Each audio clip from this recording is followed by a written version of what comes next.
नमस्कार, जय माँ की जयति ब्रह्मास्त्र विद्या। ब्रह्मास्त्र विद्या चैनल में आप सभी का स्वागत है।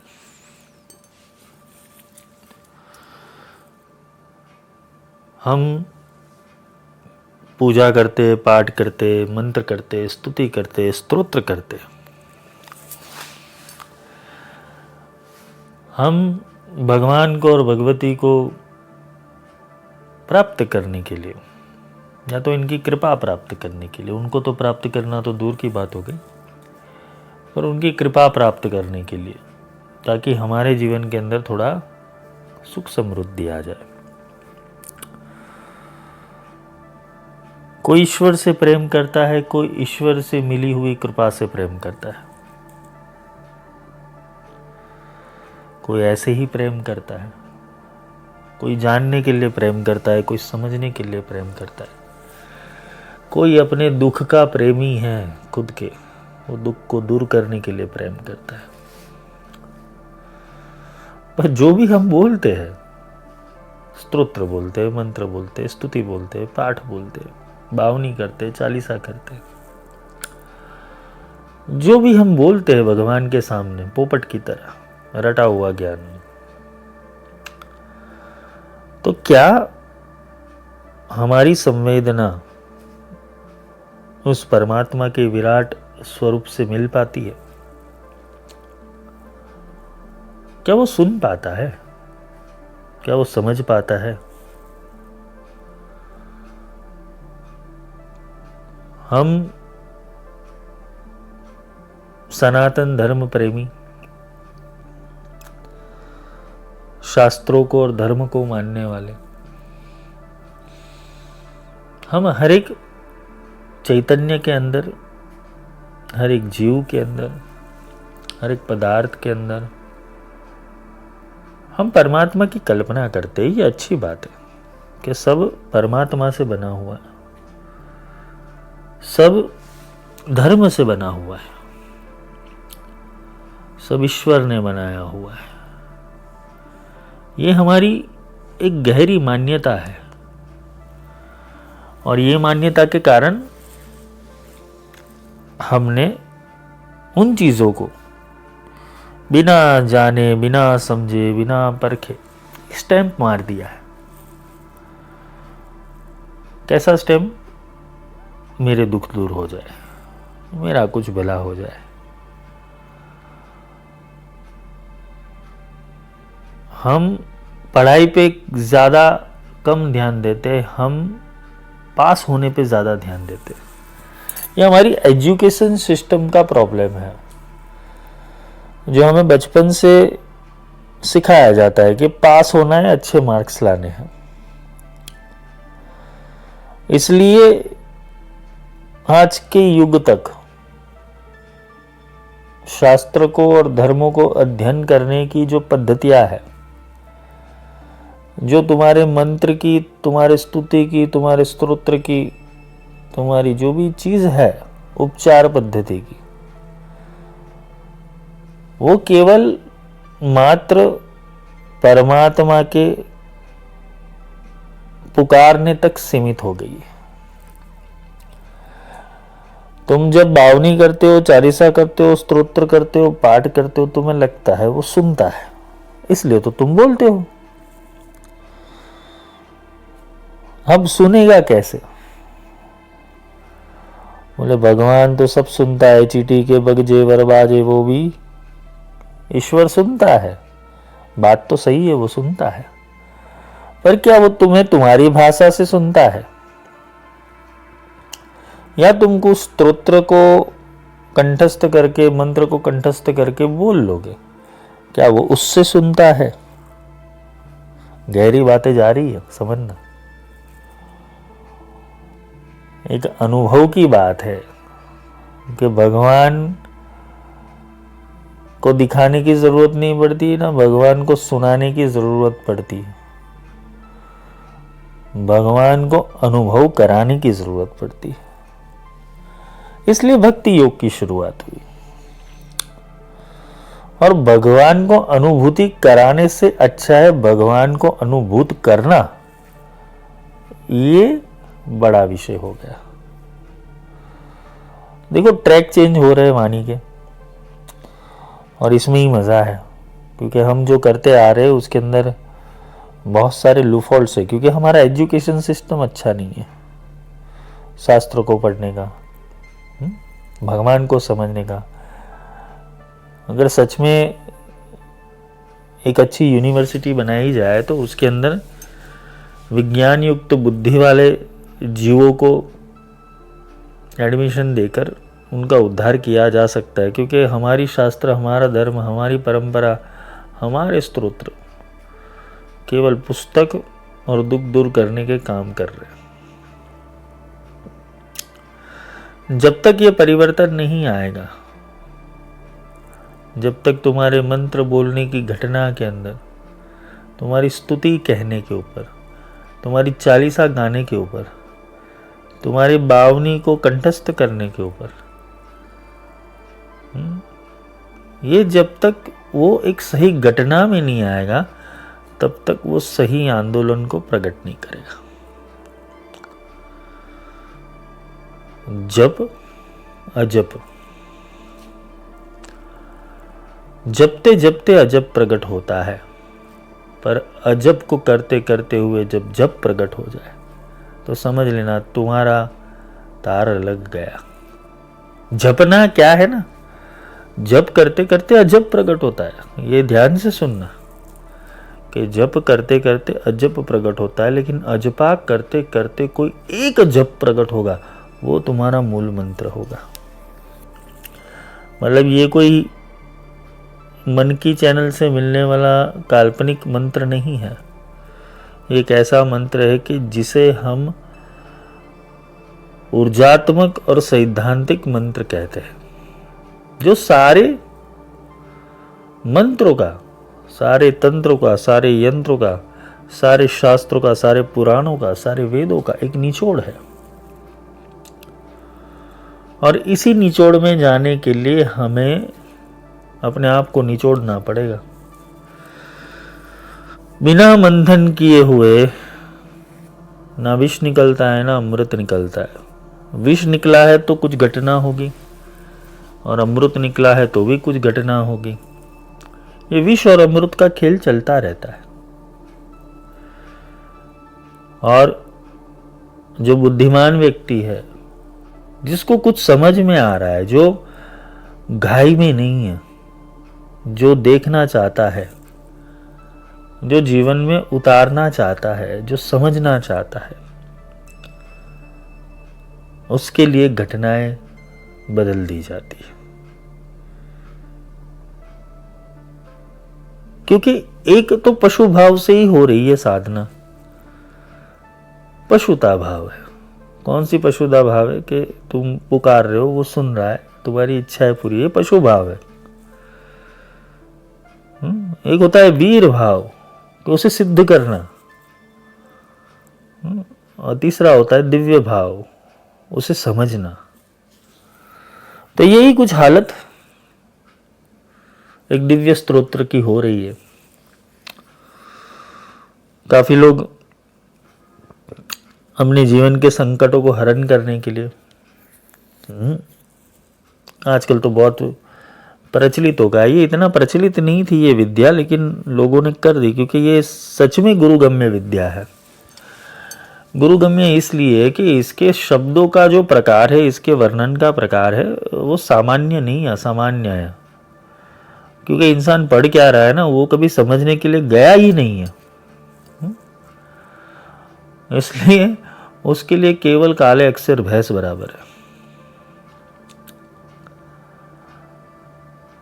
बात तो मैं ललिता सहस्त्र नाम के ऊपर भी किया है, एक दो चैप्टर विष्णु सहस्त्र के भी किए हुए। ये कुछ फेवरेट सब्जेक्ट है, नाम। और नाम को समझने के लिए तुम्हें काम समझने पड़ेंगे। जैसा काम है वैसा नाम है, जैसा काम है वैसा नाम है। क्योंकि कर्म के सिद्धांत के आधार ही रूप की रचना होती है। धर्म कर्म से बना हुआ है। धर्म के जितने भी रूपांतरण दिख रहे तुम्हें इस जगत के अंदर, वो कर्म के कारण है। अभी तो कर्म भी दूषित है, धर्म भी दूषित है। ये समझाने योग्य और समझने योग्य कोई है ही नहीं, तो समझे कैसे? बातें थोड़ी अटपटी है लेकिन समझने लायक है। क्योंकि मैं उस स्तोत्र की बात कर रहा हूं कि जिस स्तोत्र के पठन मात्र से, जिस स्तोत्र के उच्चारण मात्र से और जिस स्तोत्र को कंठस्थ कर लेने से लक्ष्मी स्थैर्यम व्याप्नुयात्, लक्ष्मी स्थिर हो जाती है। उस स्तोत्र की गरिमा बहुत है।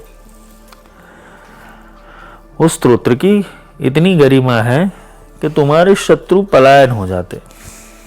अभी शत्रु का मतलब ये नहीं कि कोई तुम्हारा पड़ोसी आकर तुम्हें हैरान कर रहा है, कोई तुम्हारा दुश्मन बन गया है वो हैरान कर रहा है।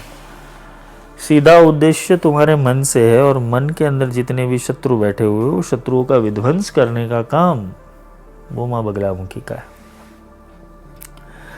यहां पर मैं बात शुरू करना चाहूंगा माँ बगलामुखी के अष्टोत्तर सतनाम की, जो काफी सारे साधक कर रहे हैं। अष्टोत्तर सतनाम, सहस्त्र नाम क्या है और अष्टोत्तर सतनाम क्या है? सहस्त्र नाम ही एक दत्त दिगंबर असंग है। सहस्त्र नाम सारे देवताओं के, और सारे देवताओं की जब सहस्त्र कलाएं होती है,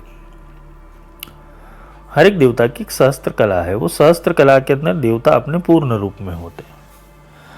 वो स्थूल में होते, सूक्ष्म में होते, कारण में होते।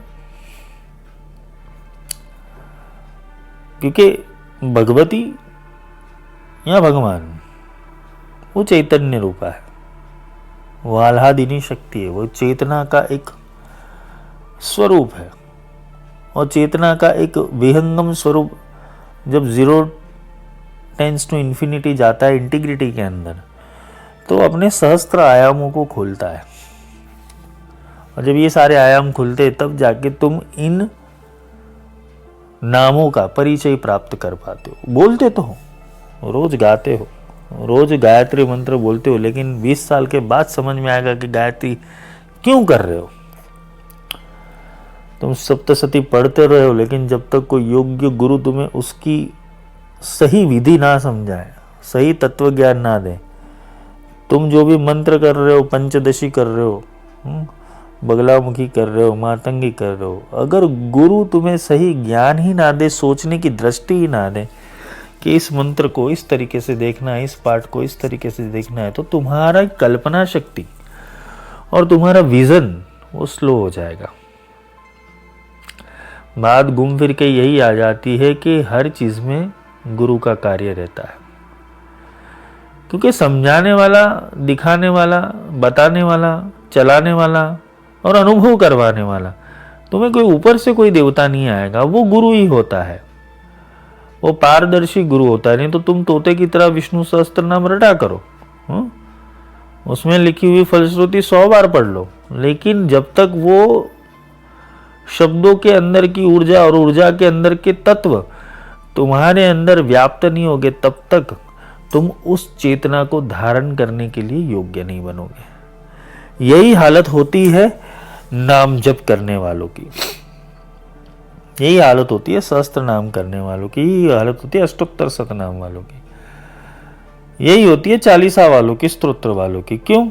क्योंकि उन्होंने शब्दों को पकड़ के शब्दों के वाइब्रेशन पैदा किए। चाहे वो हनुमान चालीसा से हुए हो, दत्त बावनी से हुए हो, शिव बावनी से हुए हो। आजकल तो स्तोत्र की फैशन हो गई कि हर कोई स्तोत्र को बोल रहा है, यूट्यूब में बजा रहा है। अच्छी बातें करनी चाहिए। सनातन धर्म के अंदर इतना तो बेसिक ज्ञान होना ही चाहिए कि भाई तुम अपने शस्त्रों मंत्रों को तुम समझ पाओ। लेकिन सुनी सुनाई बातें, जब तक वो स्तोत्र तुम्हारे जीवन के अंदर आकार नहीं लेता है, जब तक तुम्हारा चिंतन वो स्तोत्र के अंदर लिखी हुए श्लोकों के ऊपर जाता नहीं है, जब तक तुम वो स्तोत्र के लिखे हुए श्लोकों के जो शब्द है उसको समझने की कोशिश नहीं करते हो, तब तक वो श्लोक के अंदर री हुई दिव्य ऊर्जा है, जो फलश्रुति में दिव्य ऊर्जा के बारे में बताया गया है, तब तक तुम्हारा आंतरिक परिवर्तन और बाह्य परिवर्तन होना असंभव है। डॉक्टर प्रिस्क्रिप्शन लिख लेगा, लेकिन तुम्हें प्रिस्क्रिप्शन लेकर तुम खुद डॉक्टर नहीं बन सकते कि तुम्हारा प्रिस्क्रिप्शन दूसरे को काम आए। तुम्हें जो दवाई दी है वो दूसरे को काम आ जाए। अभी तो फैशन हो गई कि किसी को विष्णु शस्त्र से फ़ायदा हो गया तो तुम विष्णु शस्त्र की सलाह उस दूसरे इंसान को दे दोगे। तुम्हें फ़ायदा हुआ है, तुम्हारे तक सीमित रखो। ये भी घटना है, ये भी समझो। वो भी विष्णु शस्त्र करेगा। ऐसे फैलती रहती है चैनल। भगवान का नाम लेना गलत नहीं, अभी भी मैं समझा रहा हूँ। मैं नाम लेने की बात को गलत नहीं कर रहा हूँ, मैं बोलता हूँ समझने की बात। घटनाएं अलग अलग स्तर के ऊपर अलग अलग होती है। हाँ, करोगे तभी पाओगे, ऐसा भी नहीं है। और शुरू कहाँ से करना है? मैं जिज्ञासा डाल रहा हूँ, मैं एक प्रश्न डाल रहा हूँ तुम्हारे अंदर, मैं चेतना डाल रहा हूँ। तो चेतना इसलिए ही डाल रहा हूँ कि तुम वो परम तत्व भगवती के समीप पहुँचो, तुम उसको जान पाओ। मेरा काम है तुम्हें उन तक पहुँचाना, क्योंकि एक गुरु का एक ही कार्य होता है कि शक्ति जो भी साधक है उनको मिले। और शक्ति को प्राप्त करने की कला मनुष्य के अंदर होनी ज़रूरी है, नहीं तो वो शक्ति विध्वंस करती है। AK-47 दे दो और तुम घर में ही लड़ने लगो तो तुम्हारे घर में हत्याकांड हो जाएगा। वैसे ही सारी चीज़ों का एक वातावरण होना चाहिए, एक पर्यावरण होना चाहिए, एक ऋतु होनी चाहिए, एक संयोग होना चाहिए, एक अभिव्यक्ति होनी चाहिए, एक अवस्था होनी चाहिए कि जिससे वो चीज़ निखर पाए। चाहे एक अक्षर का भी बीज मंत्र क्यों ना हो तुम्हारे पास, उसका योग्य ज्ञान और सही ज्ञान, उसके सारे डायमेंशन तुम्हें पता होने चाहिए। तो बात तो सहस्त्र नाम की है, बात अष्टोत्तर शत नाम की है। तो ये कैसे संभव होगा? ये कैसे संभव होगा कि हम इसको समझ पाए? बिन हरि कृपा मिलई नहीं संता, कि हरि कृपा के बिना संत मिलना दुर्लभ है। और संत मिल जाए और फिर हरि कृपा जब आ जाए तो मनुष्य देह मिलता है। हरि कृपा जब जानहि दे मानुष अवतार, हरि कृपा तब समझना है कि जब तुम्हें मनुष्य अवतार मिले। अब मनुष्य अवतार में आने के बाद तुम कर क्या रहे हो? एक बड़ा चैलेंज है कि मनुष्य अवतार में आने के बाद तुम ईश्वर को नहीं समझते हो, तुम समझने जाते हो, तुम्हारे काम निकालने जाते हो। तो ये यहाँ पर थोड़ी चीज़ें गलत हो जाती है। तो हमें भगवती को समझना है। और भगवती को समझने के कैसे? भगवती को समझने के लिए उनकी जो भी मंत्र है, स्तोत्र है, क्रियाएं है, उनके जो रहस्य है उसको समझना पड़ेगा। नाम जप करने से पहले हरि के गुणगान जान लेना। देवी को जपने से पहले देवी के गुणगान जान लेना। गुण का गान करना है। हम कहते हैं ना गुणगान करना है, हम भगवती का गुणगान करते हैं, हम भगवान का गुणगान। गुणगान का क्या अर्थ होता है? नाम थोड़ी बोलना है, वहां पर गुण का गान करना है। मतलब उन्होंने जो गुण धारण किए है वो तुम्हारी जिह्वा के ऊपर रहने चाहिए, वैसा बनने का प्रयास करना है। तो बगला अष्टोत्तर शतनाम एक दिव्य और अलभ्य विषय है। मेरी प्रस्तावना थोड़ी लंबी हो जाती है हर बार, लेकिन क्या करें, कचरा साफ करने वाले हैं हम, तो कचरा तो साफ करना पड़ेगा। क्योंकि तुम जो करते आए हो उसके ऊपर अगर वॉशिंग मशीन नहीं चलाया, कपड़े नहीं धोए, तो वही मैले कपड़े पहन के तुम इन दिव्य ऊर्जाओं को लोगे, जो उनको भी गंदी कर दोगे। तो इससे अच्छा है थोड़ा वॉशिंग मशीन चलाया जाए। तो भगवती बगलामुखी आनंद प्रदायिनी, भगवती बगलामुखी का आनंद इतना दिव्य है कि अगर कोई साधक उनके आनंद में रच जाए तो उसकी नींद हराम हो जाए, 24 घंटे आनंद करने वाला बन जाए। और वहाँ तक हमारा चित्त पहुँचता नहीं है, और जिसका चित्त ही नहीं पहुँचता तो उसको तो भगवती मिले कैसे। शब्दों के द्वारा चित्त के अंदर प्रवेश मिलता है। तुम जब शब्द उच्चारण करते हो तो क्या तुम्हारे चित्त में वो शब्द बैठा? अगर तुम्हारे चित्त में शब्द बैठा है तो चित्त से ही चित्त स्पंदन उत्पन्न होता है, वही चित्त स्पंदन भगवती है। तो तुम्हारे चित्त के अंदर शब्द रहते, तुम्हारे चित्त के अंदर विचार रहते, तुम्हारे चित्त के अंदर ध्यान रहता है, तुम्हारे चित्त के अंदर आदतें रहती है, तुम्हारे चित्त के अंदर संस्कार रहते हैं। सोचो ये चित्त को साफ करने का प्रक्रिया कितना बड़ा है, और तुम सोचते हो कि नाम जप करने से चित्त साफ हो जाएगा। नहीं होगा।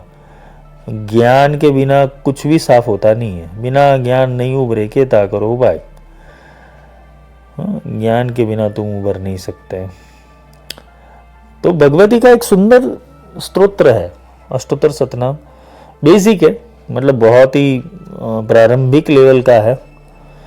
आजकल तो चैट जीपीटी आ गया है तो लोग वैसे ही समझ लेते हैं उन चीज़ों को, लेकिन उस तरीके से नहीं समझना, क्योंकि चैट जीपीटी भी केवल और केवल अपने हिसाब से ही चीज़ें तुम्हें प्रदान करेगा।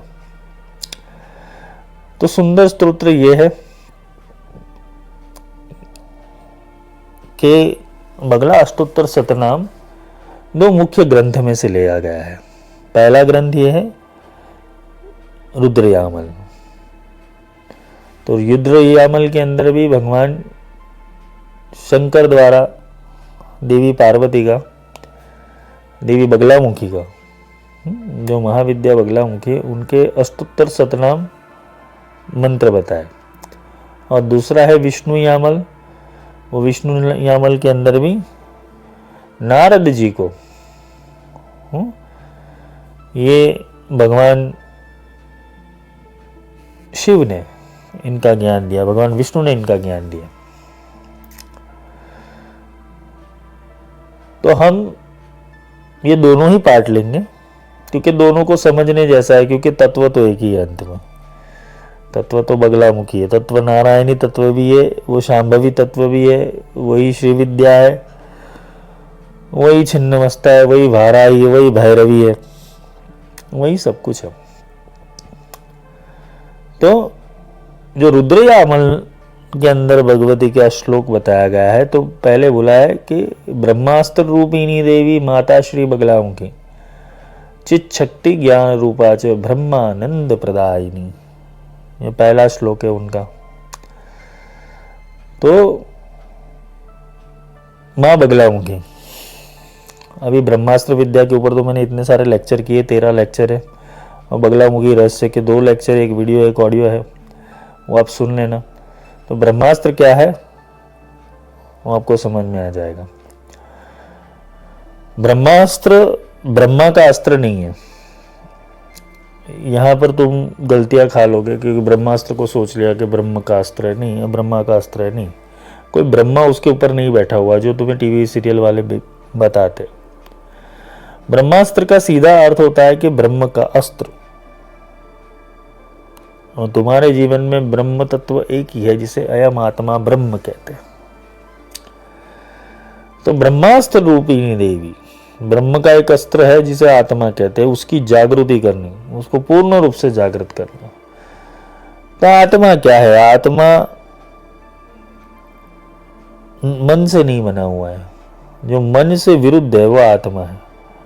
तो मन क्या है? जो सर्वज्ञ है वो मन है, जो सर्वज्ञ नहीं है वो आत्मा है। ये उल्टा है, थोड़ा समझना। मैं आता हूं घूम फिर के।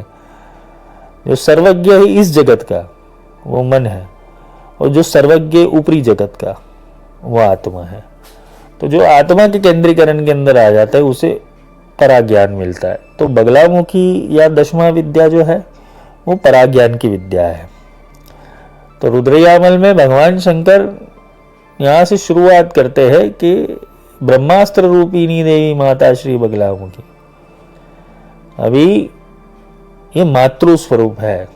मातृ स्वरूप यानी पोषण देने वाली, ये पोषण देने वाला तत्व है।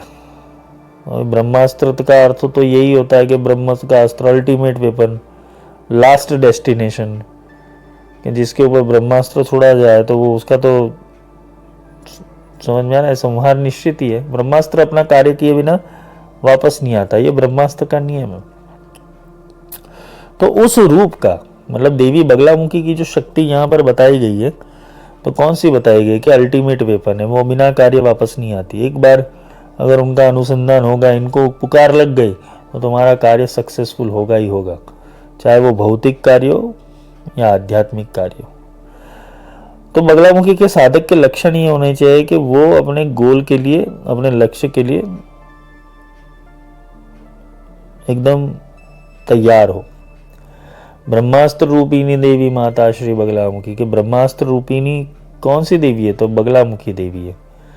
अब बगलामुखी कौन है? तो उसके लिए बगलामुखी लेक्चर सुन लेना। चित शक्ति ज्ञान रूपा च ब्रह्मानंद प्रदायिनी, चित शक्ति ज्ञान रूपा। 3 शक्तियां है, इच्छा शक्ति, क्रिया शक्ति और ज्ञान शक्ति, जो ललिता त्रिपुर सुंदरी रहस्य में समझाया हुआ है कि इच्छा, क्रिया और ज्ञान, और इच्छा, क्रिया और ज्ञान के ऊपर ही एक शक्ति चलती है जिसे चिति शक्ति कहते हैं। यही आद्य स्पंदन, यही चिति स्पंदन, यही चिति शक्ति वो देवी त्रिपुर सुंदरी बोली गई है। तो देवी त्रिपुर सुंदरी के सूक्ष्मतम भाव के अंदर तुम जाओगे, कारण भाव में जाओगे, तो चिति शक्ति है। चिति शक्ति का अर्थ होता है कि चिति के अंदर जो स्पंदन होता है, जब चेतना शून्य में चली जाती है और केवल एक स्पंदन रहता है, उस स्पंदन को जब इंसान पकड़ लेता है तो उसे चिति स्पंदन कहते हैं। तो भगवती का स्वरूप क्या है? भगवती का स्वरूप है चिति शक्ति रूपी, जो चित्त के अंदर शक्ति पैदा करती है, जो चित्त के अंदर आह्लादन पैदा करती है, वो चिति शक्ति कौन सा है? ज्ञान रूपिणी, चित शक्ति ज्ञान रूप। आज भगवती बगलामुखी ज्ञान रूप है और तुम बिना ज्ञान की उसकी पूजा कर रहे हो, उनकी आराधना करते हो, उनके मंत्र पठन करते हो। तो ज्ञान स्वरूप है देवी, ज्ञान स्वरूप है। पहले इनका लॉजिक समझना, देवी का लॉजिक ये समझना है कि कौन सा रूप है? तो ब्रह्मास्त्र रूपिणी देवी, अल्टीमेट ट्रुथ, माता श्री बगलामुखी। माता यानी जो श्री माता श्री महाराज्ञी है वही है माता, पोषण देने वाली। जिस तत्व से सबका पोषण हो रहा है उसे मातृ तत्व कहते हैं। जैसे तुम्हारी माँ तुम्हारा पोषण कर रही है, तो भगवती बगलामुखी का तत्व जो है पूरे ब्रह्मांड का पोषण कर रही है, क्योंकि वो पोषण नहीं करती तो कोई भी बीज के अंदर स्थिरता आती नहीं, कोई भी आकार पैदा नहीं होता। सोचो कि बगलामुखी ना हो तो कोई आकार ही पैदा ना हो, क्योंकि पदार्थ को स्तंभन करने की शक्ति, पदार्थ जैसा है वैसा दिखने की शक्ति, वैसा दिखाने की शक्ति वो स्तंभन शक्ति के अंदर है। नहीं तो सारी चीजें लिक्विड और गैस फॉर्म में ही होती, सॉलिड बनता ही नहीं। ये सॉलिड जो बना हुआ है वो ब्रह्मास्त्र विद्या बगलामुखी के कारण है। इसको विज्ञान की भाषा में समझना कि सॉलिड, लिक्विड भी वही है, गैस भी वही है, सॉलिड भी वही है, लेकिन सॉलिड के अंदर उसका स्तंभन है। कोई भी पदार्थ अपने स्तंभन अवस्था के अंदर पूर्ण आकार लेता है। वैसे ही जब तुम्हारा मन स्तंभन हो जाए तो तुम्हारा आत्मा पूर्ण आकार लेता है, फिर आत्मज्ञान मिलता है, फिर ब्रह्म ज्ञान मिलता है। इसलिए ब्रह्म ज्ञान को देने वाली, चिति शक्ति को जागृत करने वाली और ज्ञान स्वरूपा, और यही ज्ञान स्वरूप से जब ब्रह्मानंद की प्राप्ति हो जाए, इंसान खुद के अंदर ही रच जाता है। इसलिए बोला है कि बगलामुखी का जो आनंद है वो अनंत आनंद है, मतलब जो उसके अंदर डूब जाता है उसको ब्रह्मानंद मिल जाता है। वो 24 घंटे ब्रह्म के अंदर रत रहता है। तो वहां तक ले जाने की ये विद्या है, तो ब्रह्मानंद कराने की विद्या है। फिर आगे क्या आता है? महाविद्या महालक्ष्मी श्रीमद त्रिपुर सुंदरी भुवनेशी जगन्माता पार्वती सर्वमंगला, ये महाविद्या है। महाविद्या का अर्थ मैंने डेफिनेशन समझाई थी किसी लेक्चर में, तो कि एक विद्या होती है जिसे सामान्य स्टडीज कहते हैं, एक महाविद्या होती है। महाविद्या का अर्थ होता है कि संपूर्ण ज्ञान, वो स्टडी जो लिया है उसका संपूर्ण ज्ञान, सूक्ष्माति सूक्ष्म ज्ञान, उसे महाविद्या कहते हैं। Detail study about each and everything in universe, matter हो, सॉलिड हो, गैस हो, मिक्सचर हो, कॉम्बिनेशन हो, ये सारी चीजों का सूक्ष्माति सूक्ष्म ज्ञान रखने वाली है, वाइब्रेशन हो, फ्रीक्वेंसी हो, उसको महाविद्या कहते हैं। तो महाविद्या का साधक एक वैज्ञानिक होता है। महाविद्या का साधक मूर्ख नहीं होता है, क्योंकि जो मूर्खों की तरह भगवती को भजता है तो भगवती बोले कि भाई इसीलिए मैंने भगवान विष्णु को शंख चक्र गदा पद्म दिए थे कि तुम्हारी छोटी छोटी चीज़ों को के ऊपर तुम रोने अकेले आ जाओ। विष्णु को तो सृष्टि का पालन पोषण करना है, वो तो रक्षा के लिए भगवती बगलामुखी को पुकारे। तुम किसके लिए हो, तुम्हें किसका पालन पोषण करना है? ये दिव्य विद्या है। दिव्य विद्याओं को याचक की तरह नहीं साध सकते, दिव्य विद्याओं को वीर की तरह साधना होता है, दिव्यता की तरह साधना होता है। भगवती बगलामुखी एक दिव्यतम विद्या है, वो महाविद्या है, महालक्ष्मी है। महालक्ष्मी का अर्थ ही नहीं होता कि तुम जैसे धन समझते हो महालक्ष्मी, नहीं। महालक्ष्य का अर्थ सीधा अर्थ तात्पर्य होता है कि जो महान लक्ष्य से मिला दे। जीव का सबसे बड़ा लक्ष्य ये होता है कि वो शिव बन जाए, और जो शिव की शक्ति है वो महालक्ष्मी। अब कुछ लोग बोलेंगे कि शिव की शक्ति तो पार्वती है, काली है, महालक्ष्मी कैसे? तो उनके लिए भी मैंने लेक्चर किए हुए। महालक्ष्मी, जिसको तुम कोल्हापुर में महालक्ष्मी कहते हो, वो पार्वती रूप है। भगवान शिव, परम शिव, उसमें से 3 महाशक्ति पैदा हुई है, जिसे महासरस्वती, महाकाली और महालक्ष्मी कहते हैं। ये त्रिगुणात्मक शक्ति वो ईश्वर की है।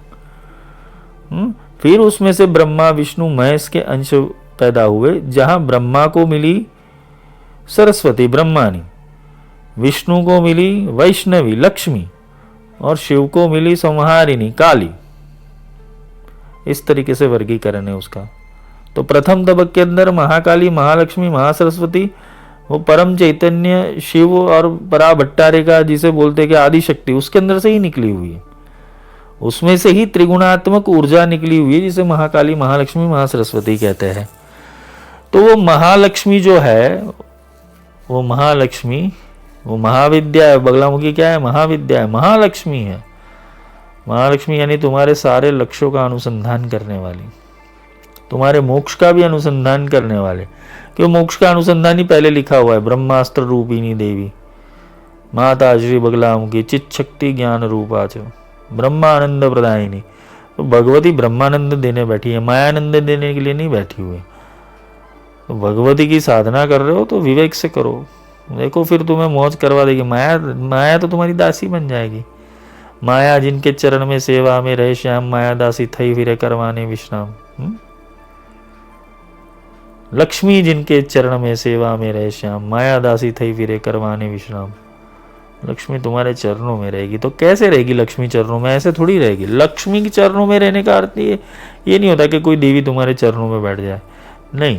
लक्ष्मी जिनके चरण में यानी कि लक्ष्य जहां जहां वो कदम रखता है वहां वहां उसकी लक्ष्य पूर्ति हो जाती है, उसे बोलते हैं।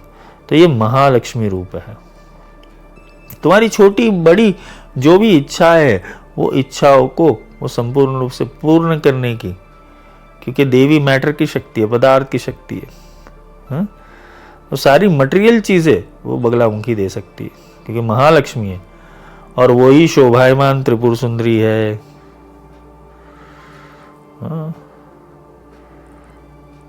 महालक्ष्मी, महाविद्या और त्रिपुर सुंदरी तीनों एक ही है। त्रिपुर सुंदरी, त्रिपुर सुंदरी का सीधा तात्पर्य मैंने ऐसे तो त्रिपुर सुंदरी रहस्य पूरा बताया कि त्रिपुर सुंदरी है कौन। भाई यही, जब तुम 3 पूरों के अंदर तुम्हारी इच्छा, क्रिया, ज्ञान, जागृत, सुसुप्ति और अर्ध जागृति, तीनों अवस्था के अंदर जब तुम चिंतन में डूबते हो, तुम ध्यान में डूबते हो, तो एक दिव्य चेतना जो तुम्हारी आत्मा की ओर जाती है, वो आत्मा की चेतना के ऊपर जाने वाली जो चेतना है वो बगलामुखी है। पर जो आत्म जागृति का स्थान तैयार करती है, जो आसन तैयार करती है, वो त्रिपुर सुंदरी है। इसलिए जो भुवन में स्थिर रहता है वो भुवनेश्वरी है, जो आसन पे स्थिर रहती है वो त्रिपुर सुंदरी है, जो हर हाल में स्थिर रहती है वो बगलामुखी है।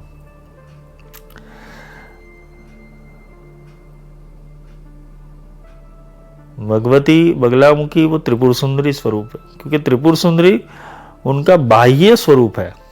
देखो ये देवी बगलामुखी के बारे में समझाऊं कि जो श्री विद्या और बगलामुखी विद्या को अरस परस भेदभाव से देख रहे हैं, तो उनकी तो मति तो बोलते ना कि एक दूसरी दिशा में है। किंतु बगलामुखी वो सूक्ष्म रूप है देवी का, और त्रिपुर सुंदरी वो स्थूल रूप है। क्योंकि बिना सूर्य प्रकाश नहीं आता, चाहे वो प्रकाश सिंदूरी रंग का हो, हरे रंग का हो, नीले रंग का हो, जितने भी 7 कलर है वो सूर्य के प्रकाश से ही निकले हुए हैं।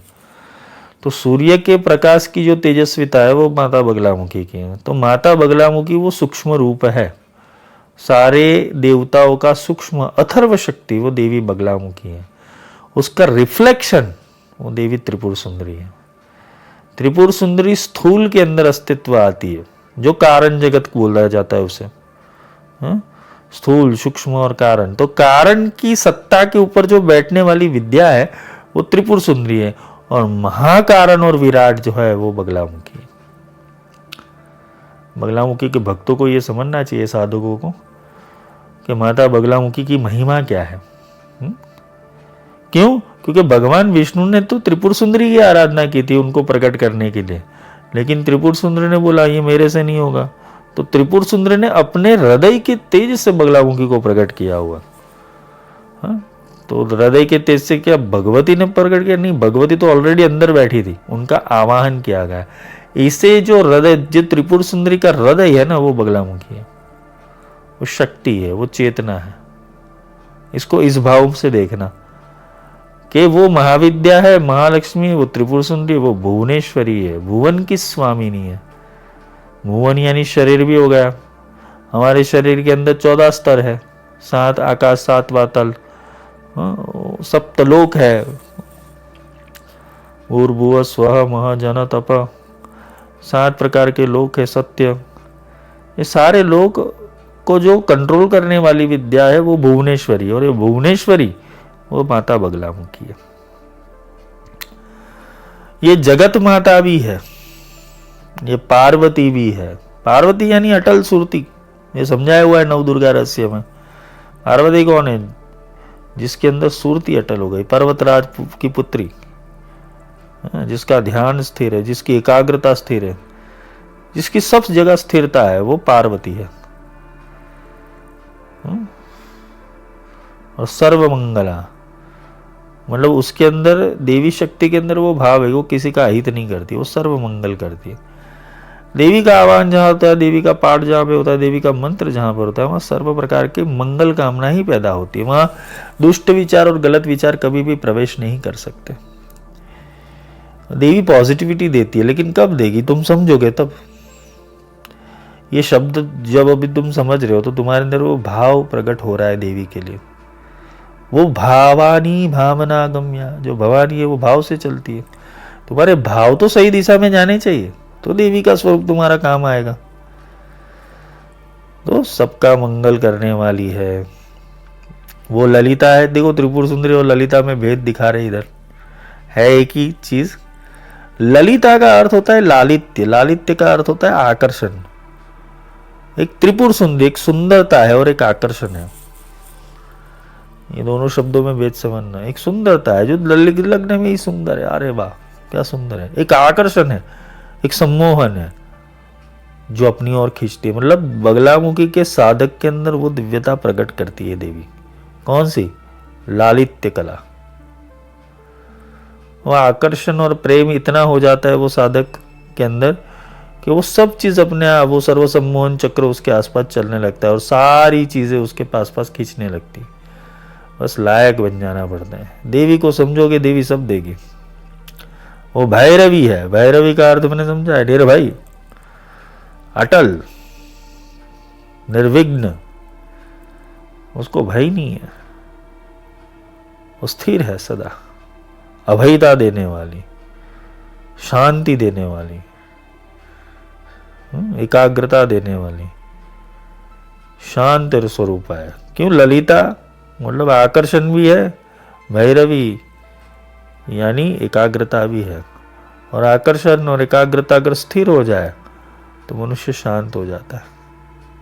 शांत यानी उसे कुछ बोलने की जरूरत नहीं पड़ती, उसके वाइब्रेशन बोलते हैं। ये शब्दों की मीनिंग यहां तक है, समझ लेना। ये शब्द जो तुम समझ रहे हो, ये शब्दों के मीनिंग यहां तक जा रहे हैं। वो अन्नपूर्णा है, वो कुलेश्वरी है। अन्नपूर्णा कुलेश्वरी। अन्नपूर्णा यानी अन्न को प्रकट करने वाली, अन्न को देने वाली, अन्न को पकाने वाली, जो अन्न तुम खा रहे हो ना, वो अन्न दात्री भी बगलामुखी है। क्योंकि चावल किस शेप के बनेंगे, गेहूं किस शेप के बनेंगे, सब्जियां किस शेप की बनेगी, वो शेप का काम, शेप देने का काम ही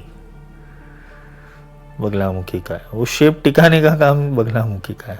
वो स्वाद अंदर रहने और टिकाने का काम बगला, जहां भी स्थिरता आएगी वहां बगलामुखी है, जहां भी स्तंभन आता है वहां बगलामुखी है। अन्नपूर्णा है वो।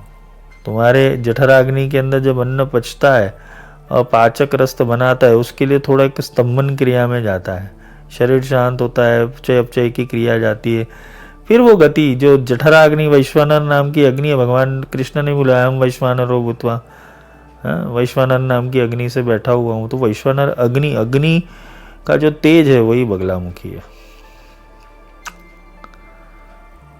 घूम फिर के बगलामुखी यहाँ हर एक तत्व के अंदर निवास कर रही है।